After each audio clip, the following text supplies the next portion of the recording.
ભાઈઓ બહેનો, ગરીબ કલ્યાણ મેળો એ હવે માત્ર ગુજરાતનો એક નાનકડો કાર્યક્રમ નથી રહ્યો. આખા હિન્દુસ્તાનમાં ગરીબ માણસની જિંદગીમાં કેવી રીતે સેવા કરી શકાય, એની જિંદગીમાં કેવી રીતે બદલ લાવી શકાય, સાચ અર્થમાં ગરીબોને અનેક મુસીબતોમાંથી કેવી રીતે બહાર લાવી શકાય, એનો કોઈ ઉત્તમમાં ઉત્તમ રસ્તો કોઈ શોધ્યો હોય તો આપની ગુજરાતની આ વર્તમાન સરકારે કર્યો છે. અને એના કારણે ગરીબોને સીધો લાભ મળે છે.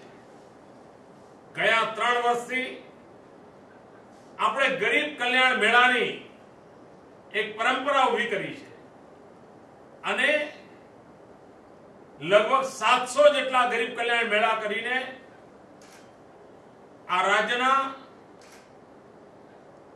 લાખો પરિવારોને 8,000 કરોડ રૂપિયા કરતા વધારે રકમ સીધી ગરીબોને જે લાભાર્થીઓ હતા એમના હાથમાં આપી છે. આજે પણ આ એક દિવસમાં, આ 1-2 કલાકના કાર્યક્રમમાં ગુજરાતના લગભગ 1.5 લાખ લાભાર્થીઓને 200 કરોડ રૂપિયા કરતા વધારે રકમ સીધી એને ગરીબીમાંથી બહાર નીકળવા માટે મદદરૂપ થાય એ યોજના સાથે આ કામ આપણે આગળ ધપાવ્યું છે.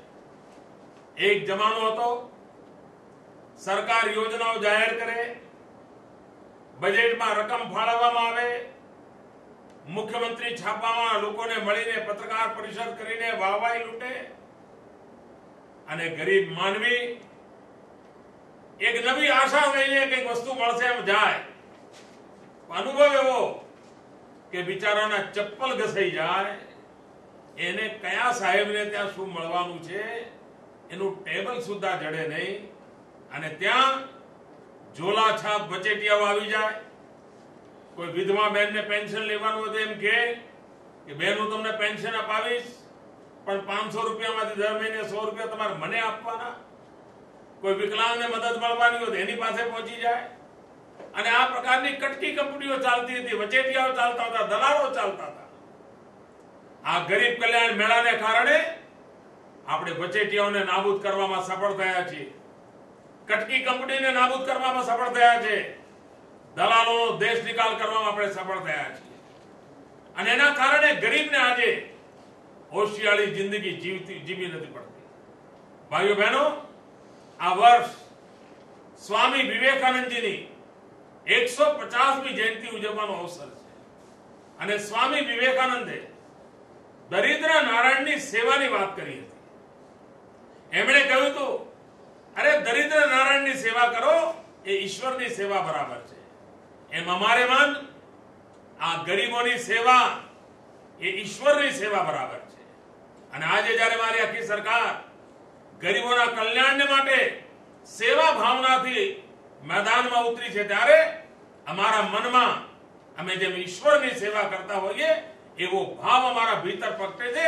અને એટલા માટે મારી સામે બેઠેલા લાખો ગરીબો જન એ મારે માટે પ્રભુનો અવતાર છે, પ્રભુનો અંશ છે. અને એ ભક્તિ ભાવથી હું આજે આપના ચરણોમાં આ સેવા કરવા માટે અમે આવ્યા છીએ. ભાઈઓ બહેનો, ક્યાં સુધી ગરીબ રહેવું છે, ક્યાં સુધી હોશિયાળી જિંદગી જીવવી છે? આ ગરીબીના કલંકને મિટાવવું પડે. મારી સામેલા બેઠેલા એક નાગરિકે, એક માતાએ, બહેને, યુવાને સંકલ્પ કરવો જોઈએ કે અમે આ ગરીબીના ધૂંસળીને ફગાવી દેવાના છે. સરકાર આપને આ ગરીબીની અંદર ખૂંપેલી અવસ્થામાંથી બહાર કાઢવા માટે હાથ લઈને તમને મદદ કરવા તૈયાર છે. આપને કડિયા કામ આવડતું હોય, અમે 1000 આપીને આપને શક્તિશાળી બનાવવા માંગીએ છીએ કે જેથી કરીને આપ જાતે કડિયા કામ કરીને રોજીરોટી કમાઈને પોતાના છોકરાઓનું ભણતર કરાવી શકો, ઘરમાં કોઈ માંદું હોય તો એની દવા કરાવી શકો. આ ચિંતા અમે કરવા માંગીએ છીએ. અમારે કોઈ ગરીબ રહે એ સ્થિતિ જોઈતી નથી. મને યાદ છે આજે પણ કદાચ તમને કોઈ વાત કરી હશે, લોકો સંકલ્પ કરે છે કે અમારે ગરીબીમાંથી બહાર આવવું છે. કેટલાક લોકો કહે છે કે હવે અમને ગરીબીમાંથી મુક્ત કરી દો. હું ગઈ વખતે એક ગરીબ કલ્યાણ મેળામાં વલસાડમાં ગયો. ત્યાં કેટલાક આદિવાસી ભાઈઓએ જે ભાષણ કર્યું એ ભાષણ આજે પણ મને પ્રેરક લાગે છે. એ ભાષણની અંદર એ બાળકોએ કહ્યું, એ યુવાનોએ કહ્યું કે અમે ભગત પરિવારના લોકો છીએ. સાંજ પડે મજૂરી કર્યા પછી ભજન કીર્તન કરતા અને વગાડતા, ઢોલ ત્રાંસા જે સાધનો હોય વગાડતા, આપણે થોડું થોડું વગાડતા આવડતું.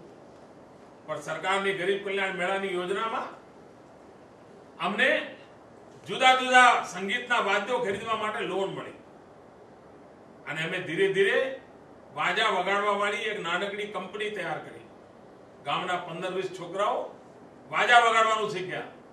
ધીરે ધીરે આજુબાજુના ગામમાં લગ્ન પ્રસંગો હોય, જાન હોય, કોઈ વરઘોડા નીકળવાના હોય, કોઈ ધાર્મિક પ્રસંગ હોય, અમને બધા બોલાવવા માંડ્યા અને ધીરે ધીરે ધીરે અમે લોકો 15-20 હજાર રૂપિયા કમાવા લાગ્યા.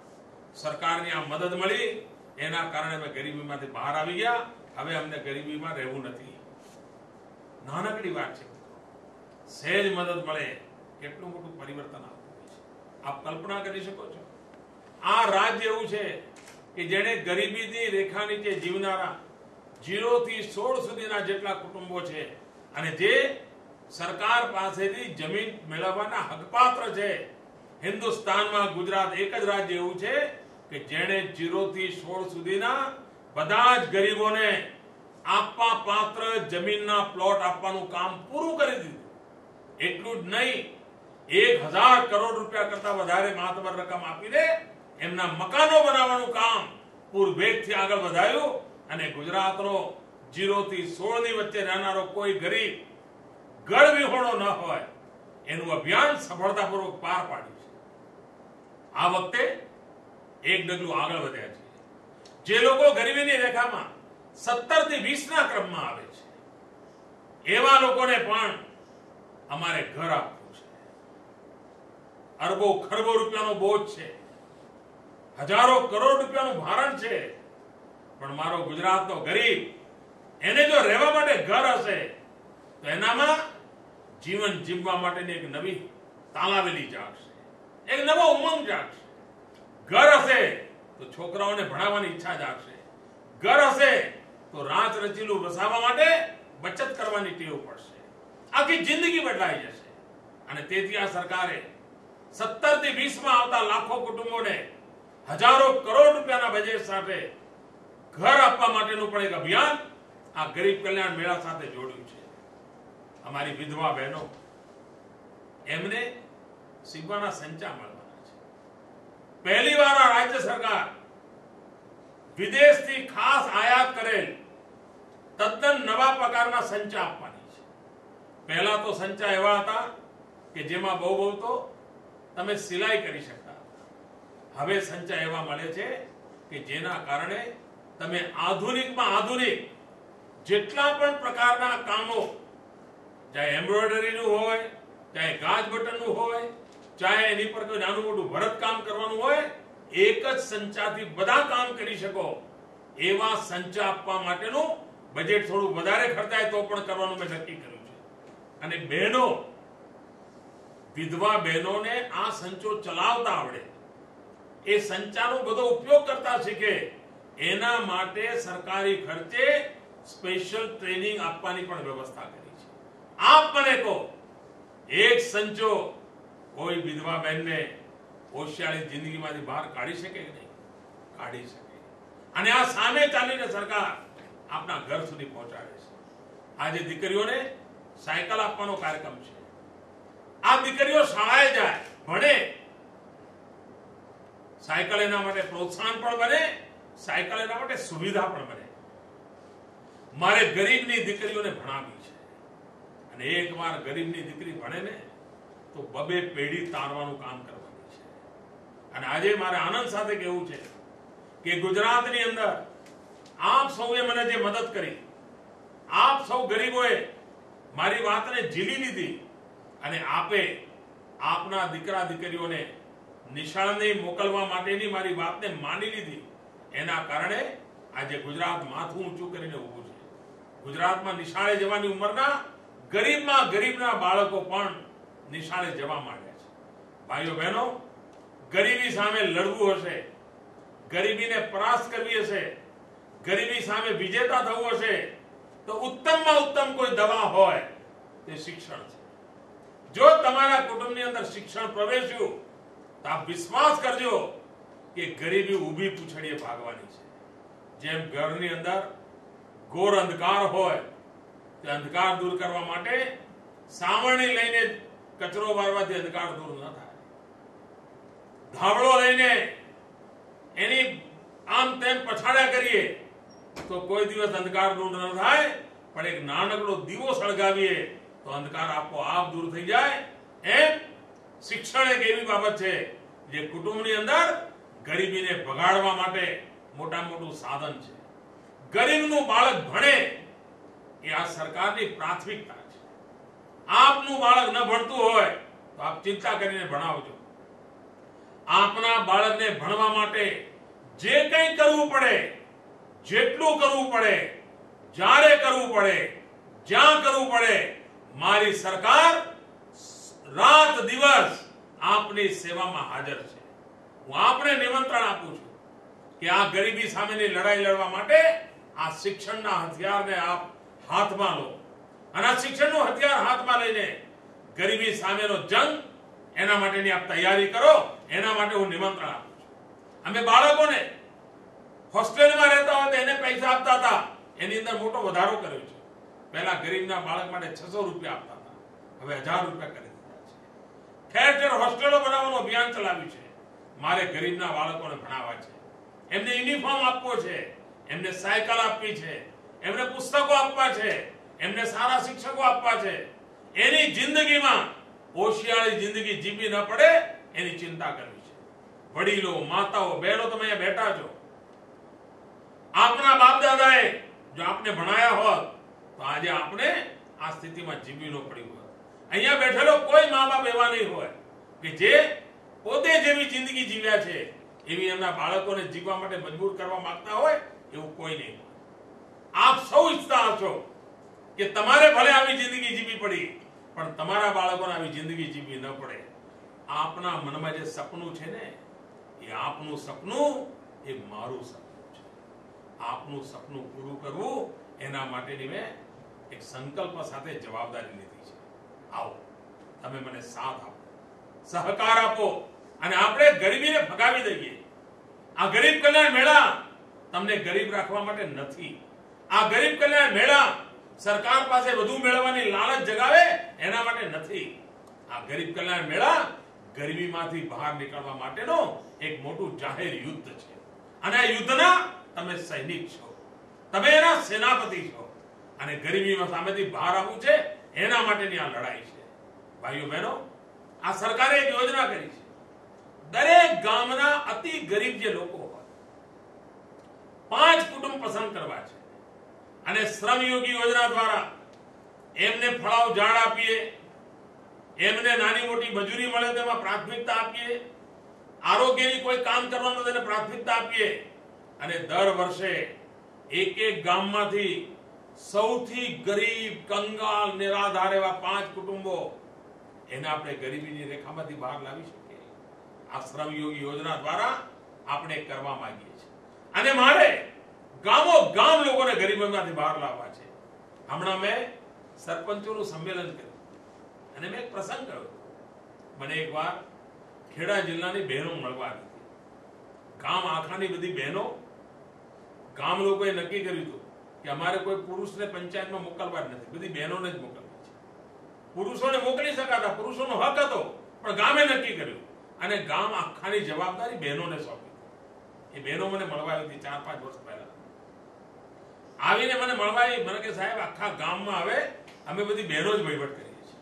ત્યારે મેં બહેનોને પૂછ્યું કે તમે ગામમાં શું કરશો? તમે ચૂંટાયા છો, અનુભવ નથી, તમને આ ગામ લોકોએ સોંપી દીધું, શું કરશો? ત્યારે બહેનોએ જે જવાબ આપ્યો હતો ને, શાયદ હિન્દુસ્તાનના કોઈ મુખ્યમંત્રીઓ ના આપી શકે, હિન્દુસ્તાનના કોઈ ધારાસભ્ય ના આપી શકે, પાર્લામેન્ટનો મેમ્બર ના આપી શકે, પ્રધાનમંત્રીને ન સૂજે એવો ઉત્તમ જવાબ મને ગામડાની ચૂંટાયેલી બહેનો આપ્યો. એમણે મને કહ્યું, સાહેબ બાકી બધું તો જે કામ થાય અમારે કરવું છે, પણ અમારા મનમાં ઈચ્છા એવી છે કે અમે આ 5 વર્ષ એવું કામ કરીએ કે અમારા ગામમાં કોઈ ગરીબ ના રહે. ભાઈઓ બહેનો, આવું સપનું કોઈ જોઈ શકે? મારા ગુજરાતની ગામડાની સામાન્ય ભણેલી બહેનો એમણે આવું સપનું જોયું. અને મને કહેતા હતા, સાહેબ અમે એવું શું કરીએ કે જેના કારણે અમારા ગામમાંથી ગરીબી મારો બહાર નીકળી જાય, એક કુટુંબ ગરીબ ના રહે, દરેકને કઈ ને કઈ 2 હાથ છે તો કઈ કામકાજ મળે, રોજી રોટી કમાવા માટેનો અવસર મળે, એવું કંઈક અમારે કરવું છે. અને એમણે અનેક નવા પ્રકલ્પ લીધા અને એમાંથી શરૂ થયું છે. ભાઈઓ બહેનો, અગર જો હિંમત હોય, હોશ હોય, કામ હોય, કરવાની નેમ હોય, તો આજે કોઈ તાકાત એવી નથી કે આપણને ગરીબીમાં રહેવા માટે સપડાવી દેતી હોય છે. ભાઈઓ બહેનો, મારે એક બીજી કડવી વાત પણ કરવી છે. ઘણી વાર વ્યસન આખા કુટુંબને બરબાદ કરી દેતું હોય છે. અહીંયા જે માતાઓ બહેનો બેઠી છે એ બિચારી કેટલી દુઃખી હશે. કુટુંબનો એક માનવી વ્યસને ચડી ગયો હોય, એ કુટુંબ કેટલું બરબાદ થઈ જતું છે. બાળકને ઘરમાં પીવા દૂધ ન મળતું હોય, બાળકને ખાવા માટે શાકભાજી ન મળતી હોય, પણ કુટુંબનો એકાદ વ્યક્તિ રવાડે ચડી ગયો હોય, આ બધા જ રૂપિયા એને બરબાદી માટે વપરાઈ જતા હોય. ભાઈઓ બહેનો, ગરીબીમાંથી બહાર નીકળવો છે તો આપણા સંતો, મહંતો, આચાર્યો, ભગવંતોએ બધાને આપણને કહ્યું છે આપણે વ્યસનમાંથી બહાર આવીએ. આ ગરીબ કલ્યાણ મેળાની અંદર આપણા મનમાં આપણે એક સંકલ્પ હોવો જોઈએ. સમાજ તરીકે આપણી એક મથામણ હોવી જોઈએ કે આપણે વ્યસનમાંથી મુક્ત થઈએ અને આપણે પૈસા બચાવીને આપણા નાના ભૂલકાઓને દૂધ પીવડાવીએ, આપણા નાના ભૂલકાઓને શાકભાજી ખવડાવીએ. આપણું બાળક નિરોગી થાય તો આપણી આવતીકાલ કેટલી સરસ થશે. અને આપણું ઘર પણ કોણ સાચવવાનું છે? આ નાના ભૂલકા સાચવવાના છે. શું આ ભૂલકાઓની કાળજી આપણે ન લઈએ? અને અહીંયા બેઠેલો પ્રત્યેક મારો ગરીબ ભાઈ બહેન, એને એના બાળકોથી વધારે વાલું કાંઈ ન હોય. આપણા સંતાનોથી વાલું આપણા જીવનમાં શું હોય છે? આવો આપણા સંતાનોની ચિંતા કરીએ, એની આવતીકાલની ચિંતા કરીએ. અને જો એની આવતીકાલની ચિંતા આપણે કરીશું ને, આપણે જિંદગીને બદલી શકીશું. અને તેથી આ ગરીબ કલ્યાણ મેળો એ કોઈ ઉપકાર કરવાનો કાર્યક્રમ નથી. આ ગરીબ કલ્યાણ મેળો એ કોઈ દયાદાન કરવાનો કાર્યક્રમ નથી. ભાઈઓ બહેનો, આ ગરીબ કલ્યાણ મેળો અમારે માન આ ગુજરાતના મારા વાલ સોયા સૌથી મારા પ્રિય એવા નાગરિકોની સેવા કરવાનો અવસર છે. એમની મુશ્કેલીમાં મદદરૂપ થવાનો અવસર છે. એમની આવેલા સંકટોમાં ભાગીદાર બનવાનો અવસર છે. અને એમને સંકટોમાંથી મુક્ત કરવા માટેની મથામણ કરવા માટેનો એક સામૂહિક પ્રયાસ છે. એ પ્રયાસમાં ભાગીદાર બનો. આ વખતના બજેટમાં સરકારે કેટલી બધી યોજનાઓ જાહેર કરી છે અને યોજનાઓનો લાભ ગુજરાતની ગરીબ પ્રજાને મળે.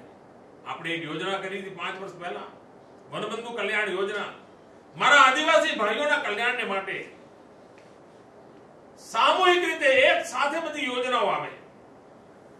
જેમ બધે નાના પાણીના ઝરણા ભેગા થાય અને કેવી વિશાળ નદી બનતી હોય છે, અને બધી નદીઓ ભેગી થાય તો કેવો મોટો વિશાળ સમુદ્ર તૈયાર થતો હોય છે. એમ આ સરકારની વિવિધ યોજનાઓ એક સાથે ગરીબના ઘર સુધી પહોંચે, આદિવાસીના ઘર સુધી પહોંચે, તેના જીવનમાં બદલાવ આવે. અને એટલા માટે આપણે બધી યોજનાઓને ભેગી કરીને એક સાથે બદલાવ લાવવા માટેનું કામ ઉપાડ્યું છે. અને એમાં વનબંધુ કલ્યાણ યોજના બનાવી. ભૂતકાળની અંદર વનબંધુ યોજના કલ્યાણ યોજના 15,000 કરોડની હતી. પણ કામ કરવાનો એવો આનંદ આવ્યો. અમારી સરકારની અધિકારીઓની ટીમો એટલું બધું કામ કર્યું અને એટલી બધા પરિણામ મળ્યા કે એ યોજના અમારી 15,000 કરોડમાંથી 18,000 કરોડ પહોંચી ગઈ. 18,000 કરોડ વાપરી નાખ્યા. ભાઈઓ બહેનો, એમાંથી પ્રેરણા લઈને એની સફળતા જોઈને ઉત્સાહ વધી ગયો. એટલે આ વખતે શું કર્યું છે? 15,000 કરોડની યોજનામાંથી આ વખતે યોજના કરી છે અમારા આદિવાસી ભાઈઓ માટે. વનબંધુ કલ્યાણ યોજના 40,000 કરોડ રૂપિયા. મારા આદિવાસી ભાઈઓ બહેનો પણ આ ગરીબ કલ્યાણ મેળામાં ઉમરગામથી અંબાજી સુધી પટ્ટીના તાલુકાના ભાઈઓ બેઠા છે, ડાંગના ભાઈઓ મારી સામે બેઠા છે. આપ વિચાર કરો, 40,000 કરોડ રૂપિયા. આપણા જીવનમાં કેટલો મોટો બદલાવ આવશે. મારા ડાંગના જિલ્લાના આદિવાસી ભાઈઓએ ડેરી ઉદ્યોગનું કામ માથે લીધું છે. જે ડાંગની અંદર 200 લીટર દૂધ પેદા નહોતું થતું ત્યાં આજે 20,000 લીટર દૂધ ભરતા થઈ ગયા છે. ગરીબી સામે લડવાનો કેવો મોટો અવસર મળી ગયો. આજે ડાંગની અંદર ટુરિઝમ નો ધંધો વિકસી રહ્યો છે. ટુરિઝમનો ઉદ્યોગ વિકસવાના કારણે ત્યાંના નાના નાના ભૂલકાઓ 8મું ભણેલા 10મું ભણેલા ગાઈડ તરીકે કામ કરતા થઈ ગયા છે. ટુરિસ્ટો આવે અને સમજાવતા થઈ ગયા છે. નવી રોજીરોટી કમાતા થઈ ગયા છે. આદિવાસી વિસ્તારમાં ક્યાંય આઈટીઆઈ નહોતી, આપણે આઈટીઆઈ ચાલુ કરી. આદિવાસી વિસ્તારમાં નર્સિંગની કોલેજો ચાલુ કરી. મારી આદિવાસી દીકરીઓ આજે ગુજરાતના આરોગ્યની દેખભાળ કરે એવી સામર્થ્યવાન બહેનો તૈયાર થવા માંડી છે. મિત્રો, કેમ દુનિયા ન બદલી શકાય? આપણે આ બદલવાનો નિર્ણય કર્યો છે. આપણે શહેરી ગરીબ સમૃદ્ધિ યોજના બનાવી હતી. હજારો કરોડ રૂપિયાના પેકેજ સાથે શહેરી ગરીબોને મકાન આપવાનું અભિયાન ઉપાડ્યું છે. 5 લાખ મકાનો બનાવવાના સંકલ્પ સાથે આપણે પૂરવેગથી આગળ વધી રહ્યા છીએ. આપ વિચાર કરો, ગુજરાતના શહેરી વિસ્તારના ગરીબો માટે 5 લાખ જેટલા મકાનો બની જશે ત્યારે એની જિંદગીમાં કેવી રોનક આવશે, જીવનમાં કેટલો બદલાવ આવશે. આપણે સાગર ખેડૂની યોજના કરી છે. સમુદ્ર કિનારે વસતા મારા માછીમાર ભાઈઓ, વર્ષમાં માણસ બિચારાઓને 6 મહિના રોજી રોટી ચાલે. સમુદ્રની અંદર વરસાદના દિવસો હોય, વાવાઝોડાના દિવસો હોય, દરિયાની અંદર એને કાંઈ ન કરી શકે ત્યારે એની જિંદગી બદલાવવા માટે શું કરવું? સાગર ખેડૂ યોજના અંતર્ગત આજે હજારો કરોડ રૂપિયાનું બજેટ, 22,000 કરોડ રૂપિયા કરતા વધારે રકમ આ સાગર ખેડૂત ભાઈઓ માટે એમના વિકાસ માટે વાપરવાનું નક્કી કર્યું છે. આધુનિક ટેકનોલોજી એમને કેવી રીતે જાણવા મળે, એમના સંતાનોને નવા નવા ટેકનોલોજીના શિક્ષણ કેવી રીતે મળે, એમના બાળકો ભણતા કેવી રીતે થાય, એમના ઘરમાં સમુદ્રની હવાના કારણે વીજળીના તાર ખવાઈ જતા હોય એમને ઉત્તમ પ્રકારના વીજળીના તાર કેવી રીતે મળે. એક નાની ચીજ. સમુદ્ર કિનારાના ગામોમાં પીવાનું શુદ્ધ પાણીના ભલખા હતા. દરિયાનો ખારો પાટ હોય, પીવાનું શુદ્ધ પાણી ન હોય. ગમે ત્યાં ખોદકામ કરે તો ખારા પાણી નીકળતા હોય, એમને પાઇપલાઇનથી શુદ્ધ પીવાનું પાણી પહોંચાડવાનું કામ ઉપાડ્યું છે. ભાઈઓ બહેનો, મારે ગરીબની જિંદગી બદલવી છે અને આ ગરીબની જિંદગી બદલવા માટે અમે આ ગરીબ કલ્યાણ મેળા દ્વારા આપણે આપણા હકનું આપવા નીકળ્યા છીએ. અમે કોઈ દયાદાન નથી કરતા. આપના હકનું છે, આપણે આપીએ છીએ. સામે મને એક જ કામ જોઈએ છે. મને રાજકીય રીતે લાભ લેવા નથી નીકળ્યો. તમે મને ચૂંટણીમાં વોટ આપજો એના માટે ખર્ચા કરવા નથી નીકળ્યો. તમે ગરીબીમાંથી બહાર આવો એના માટે મારી મથામણ છે. મારી આખી સરકાર ગામડે ગામડે સરકારી અધિકારીઓને દોડાવે. આ વિચાર કરો, ગયા 3 મહિનાથી સરકારના અધિકારીઓ ગામડે ગામડે ગયા, એક ઘરે ગયા. વિકલાંગ કોણ છે એને કઈ મદદ પહોંચાડવાની છે, વિધવા કોણ છે એને કઈ મદદ પહોંચાડવાની છે, 60 વર્ષથી ઉપરની માતાઓ કોણ છે એને કઈ મદદ પહોંચાડવાની છે, 65 વર્ષથી મોટી ઉપરના ભાઈઓ કોણ છે એને કઈ મદદ પહોંચાડવાની છે. સામે ચાલીને સરકાર શોધવા નીકળી અને શોધીને આપે. આ કોઈ દિવસ વિચાર્યું હતું, સાંભળ્યું હતું? અરે લોકો બિચારા સરકારને શોધવામાં ફાંફા મારે. 6 મહિના સુધી સરકાર ન જડે ગરીબ માનવીને. અને પહેલી વાર એવું બન્યું છે કે સરકાર ગરીબને શોધવા નીકળે છે અને ગરીબને સામે આપે છે. 3 મહિના સુધી લાગ લગાડ અમારા અધિકારીઓએ મહેનત કરીને આ સૂચિ તૈયાર કરી છે અને તમને આપ્યું છે. અને ભાઈઓ બહેનો, મેં તો કહ્યું છે કે ગામો ગામ આનું બોર્ડ લાગવું જોઈએ. કયા ગામના કયા લાભાર્થીને શું મળ્યું, કોને ટ્રેક્ટરની લોન મળી, કોને સાયકલ મળી, કોને સીવાનો સંચો મળ્યો, નામ સાથે ગામના બોર્ડમાં લગાવીએ. કોઈ ખોટો માણસ લઈ ગયો હોય ને તરત જ પકડાઈ જાય અને ગામનો કોઈ ગરીબ રહી ગયો હોય તો પણ ધ્યાનમાં આવે. સંપૂર્ણપણે પારદર્શિતા. એક કાણી પાઈ આયતે જવી ન જોઈએ. અને ભાઈઓ બહેનો, મારો નિર્ણય છે, હું ગાંધીનગરમાં બેઠો છું મુખ્યમંત્રી તરીકે નહીં, હું તો ચોકીદાર છું. ચોકીદાર. આ પૈસા તમારા છે. આ પૈસા ઉપર કોઈનો પંજો ન પડે, એમાંથી કોઈ લૂંટ ન ચલાવે, પોતાના ખિસ્સા ન ભરે, એના માટે ચોકીદાર તરીકે કામ કરું છું. આપના પૈસા આપને મળે, એના દ્વારા આપની જિંદગી બદલાય. એના માટે આ મીડિયાની સામે, આ કેમેરાની સામે, આ હજારો લોકોની હાજરીમાં આ ગરીબ કલ્યાણ મેળાની અંદર આ 1 કલાક 2 કલાકની અંદર 200 કરોડ રૂપિયા તમારા ચરણોમાં ધરી દીધા છે. આખો કાર્યક્રમ પૂરો થશે ત્યારે લાખો લોકોને હજારો કરોડ રૂપિયાનો લાભ મળવાનો છે. હિન્દુસ્તાનની અંદર આવું ક્યારે બનતું નથી. અમે સામે ચાલીને આ કરી રહ્યા છીએ, પરંતુ આનો લાભ ત્યારે જ મળશે કે જ્યારે ગરીબીમાં અમે લડવાનો જંગ લડવાના તમે મારા સેનાપતિ બનો. માત્ર ચાલો આ મળ્યું લઈને ગયા, હવે આવતે વર્ષે ગરીબ કલ્યાણ મેળાની રાહ જોઈશું, એના માટે ગરીબ કલ્યાણ મેળા નથી. ગરીબ કલ્યાણ મેળો ગરીબી સામે લડવા માટેનું એક મોટામાં મોટું ઓજાર છે. એમાં સરકાર આપની જોડે છે, આપણે સાથે મળીને લડવું છે. તમને એકલા આટુલા મૂકી દેવા માટેનું મારું કામ નથી. ભાઈઓ બહેનો, ગરીબ પરિવારની બહેનોને મારે આભાર માનવો છે, મારે અભિનંદન આપવા છે. મેં ગરીબ કલ્યાણ મેળામાં એમને કહ્યું હતું કે માતાઓ બહેનો આપ બચત કરો, ભલે રોજનો 1 રૂપિયો બચાવો, રોજના 2 રૂપિયા બચાવો. અને મારે આનંદ સાથે કહેવું છે કે ગરીબ પરિવારની બહેનોએ મારી વાત માની. આપણે મિશન મંગલમની યોજના કરી, સખી મંડળો બનાવ્યા. આખા ગુજરાતમાં લગભગ 2.5 લાખ જેટલા સખી મંડળો બન્યા અને ગામડાની ગરીબ પરિવારની 25 લાખ કરતા વધારે બહેનો આ સખી મંડળની સભ્ય બની. અને સરકારે એમણે જે બચત કરી હતી એની અંદર રકમ ઉમેરી. 2 રૂપિયા 5 રૂપિયા બચાવ્યા હતા. 10 બહેનો, 12 બહેનો, 15 બહેનો ભેગી થઈ સખી મંડળ બનાવ્યું. 1000, 2000, 5000, 10,000 રૂપિયા ભેગા કર્યા, બેંકમાંથી પૈસા અપાવ્યા અને આજે સખી મંડળની બહેનો લાખો રૂપિયાનો કારોબાર કરતી થઈ. આ ગરીબ કલ્યાણ મેળામાં સખી મંડળની બહેનોના હાથમાં લગભગ 700 કરોડ રૂપિયા આપણે આપવાના છીએ. 700 કરોડ રૂપિયા ગુજરાતના ગામડાની ગરીબ બહેનોના હાથમાં. આપ વિચાર કરો કેટલું મોટું પરિવર્તન આવશે. સૌથી મોટો તો લાભ કયો થશે? આજે વાર તહેવારે ગરીબ માનવી વ્યાજે પૈસા લેતો હોય છે. કોઈ માંદું હોય 200 રૂપિયા વ્યાજે લઈ આવે, ઘરમાં મહેમાન આવવાના હોય 50 રૂપિયા વ્યાજે લઈ આવે. અને પેલો વ્યાજખોર માણસ એટલું બધું વ્યાજ ચડાવે, એટલું બધું વ્યાજ ચડાવે કે વ્યાજે જ ભર્યા કરે, મૂડી તો પાછી આપવાનો નસીબ જ ના આવે. અને ગરીબને બિચારાને વ્યાજના ખપ્પડમાંથી બહાર ના આવે. આ સખી મંડળોના કારણે આજે ગુજરાતના ગામડાની ગરીબ પરિવારની બહેનોને એક કાણી પાઈ વ્યાજ ખાવ પાસેથી લેવા નથી પડતા, એને એના સખી મંડળમાંથી પૈસા મળી જાય છે. મહેમાન આવે ને ખર્ચો કરવાનો હોય તો મળી જાય, દીકરી પરણાવવાની હોય ખર્ચો કરવો હોય મળી જાય, ઢોર ઢાંકર ખરીદવાનું હોય ખર્ચો કરવો હોય તો મળી જાય, ઘરમાં કોઈ માંદું પડ્યું હોય ખર્ચો કરવો તો મળી જાય. અને મેં જોયું છે કે ગરીબ પરિવારની બહેનો જ્યારે સમય આવે પૈસા પાછા પણ આપી દે છે. આજે ગુજરાતની ગરીબ પરિવારની બહેનોના હાથમાં 1600 કરોડ રૂપિયા જેટલો કારોબાર એમના હાથમાં સોંપ્યો છે. અને મારે આ રકમ 5000 કરોડે પહોંચાડવી છે.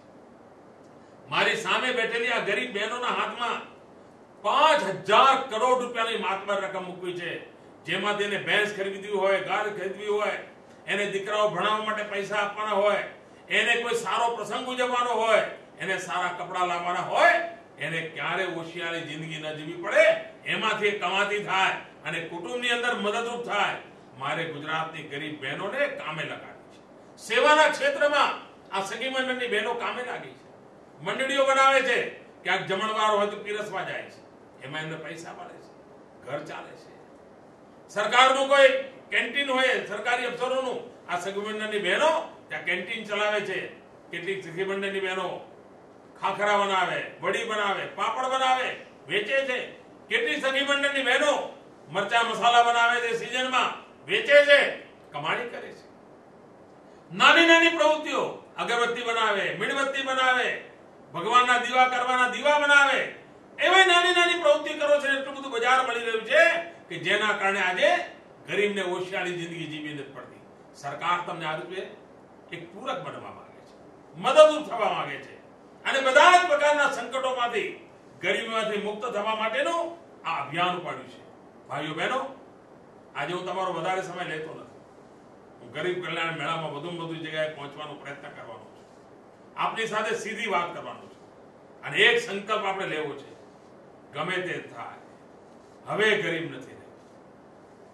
આપણે ગરીબીમાં જિંદગી કાઢવી પડી, આપણા સંતાનોને વારસામાં ગરીબી નથી આપવું. આપણા સંતાનોને વારસામાં ઝૂંપડપટ્ટીમાં જિંદગી જીવવી પડે એવી જિંદગી નથી આપવી. મા બાપ તરીકે સંતાનોને સન્માનપૂર્વક જીવવા માટેનો અવસર આપવો છે. મા બાપ તરીકે છોકરાઓ ભણી ગણીને આગળ આવે એવી જિંદગી આપવી છે, અને તો જ મા બાપ તરીકે આપણું જીવન સફળ થયું ગણાશે.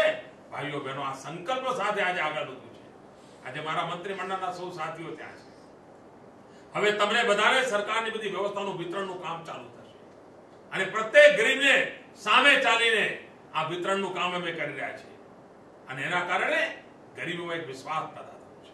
ભાઈઓ બહેનો, આવો. સ્વામી વિવેકાનંદજીનું સપનું હતું કે આ દેશને મહાન બનાવવા, દરિદ્ર નારાયણની સેવા કરવા. અમે આ દરિદ્ર નારાયણની સેવાનો સંકલ્પ લીધો છે, એને પરિપૂર્ણ કરી રહ્યા છીએ.